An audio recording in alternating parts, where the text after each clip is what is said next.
The team at Dungarees know the hardest workers pack the biggest appetites. They've teamed up with me, Chef Jonathan Collins from The Outdoors Chef, to bring you simple, handcrafted recipes for hardworking men and women.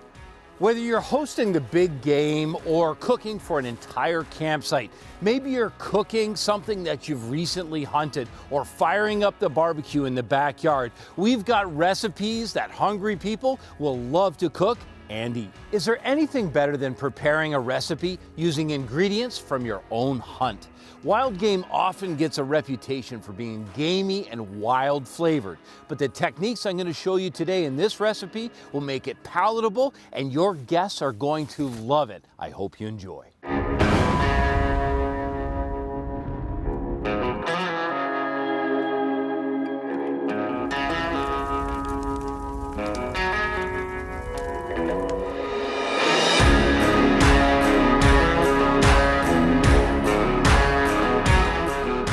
There's nothing quite like watching these beautiful birds in full strut come spring. Of course, I'm referring to the wild turkey. I love these birds. There's over 7 million of them in North America, and that population keeps growing. Now look at these fresh ingredients. We're gonna put together a sourdough stuffing, and I'm gonna use venison sausage. So everything that runs together, we're cooking together. If your freezer is full, you're gonna love this recipe.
With carrot, celery, onion, and leek now all chopped up finely, it's important to get everything the same size so that it'll cook at the same rate. I've got some butter in the pan. Now you can see that butter's beginning to brown, and that's really what I want. I'm building flavors. So a little bit of olive oil, which will also have some nice peppery, fruity flavor. And then in goes this beautiful mix of vegetables. Now this mix of vegetables is what the French call mirepoix, and this is a beautiful base for soups and stocks, but in this case, it's really gonna elevate this sourdough stuffing.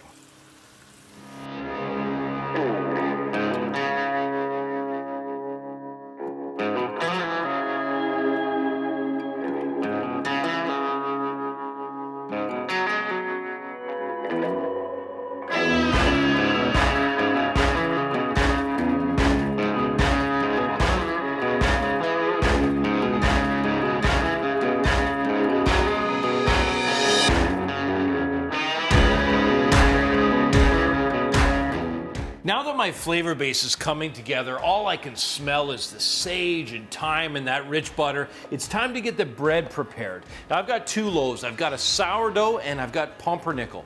Pumpernickel for that classic flavor, and sourdough because it's good and heavy, and it'll sop up and mop up all that incredible flavor. Now it's okay to take these fresh because both of them are heavier doughs. There's no need to dry them. They'll cube up nicely and we'll be able to stuff them in that beautiful bird.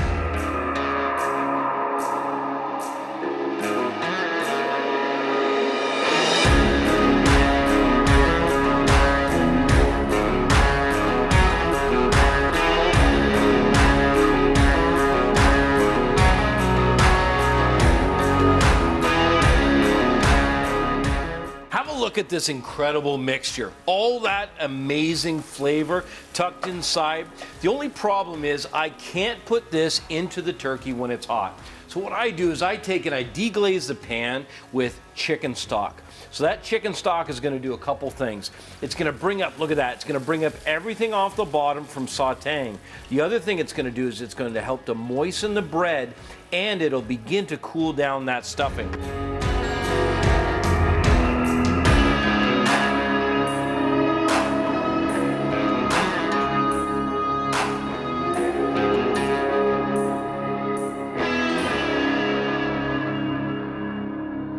This sausage is a beautiful combination of flavors using both pork and venison. The way that I'm going to finish it up is to put some beer in there. So 1 beer goes in, again deglazing that pan, bringing up any flavor that's on the bottom. I'll deglaze it, then I'll concentrate those flavors by reducing the liquid until it's almost dry. But what I'll end up with is beautiful flavor from this beer.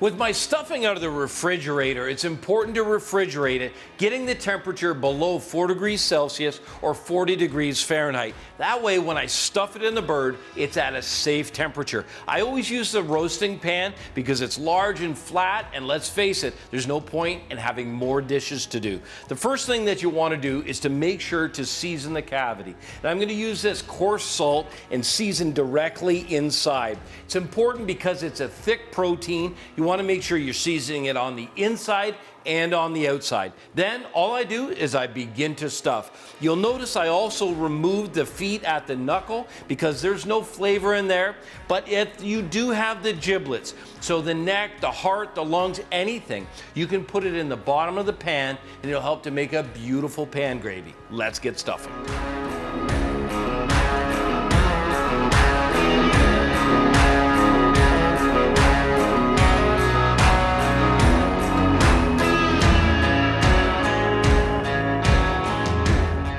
Turkey stuffed and ready to go in the oven.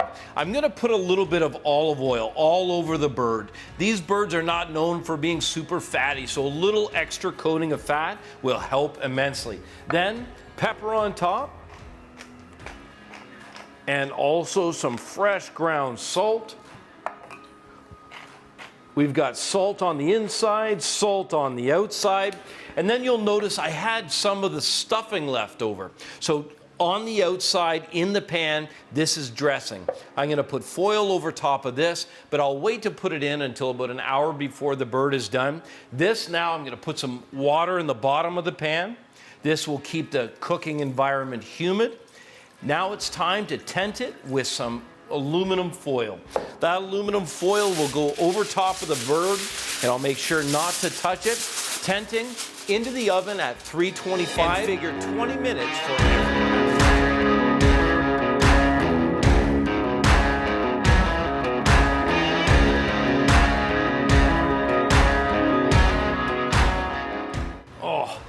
The smell of this dressing when I open the oven, it smells incredible. That sourdough looks delicious.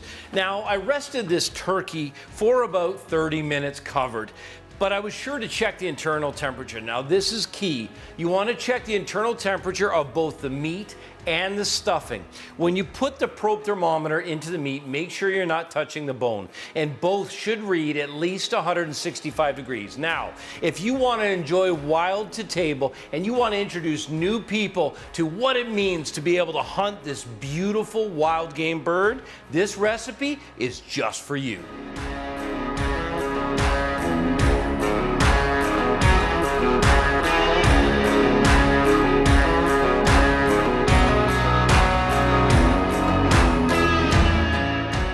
Thanks for checking out this recipe. You can download a printable version of the full recipe by going to dungarees.com/recipes. And don't forget to check out the other recipes in this delicious series. Until then, remember, in the kitchen, slow is smooth and smooth is fast.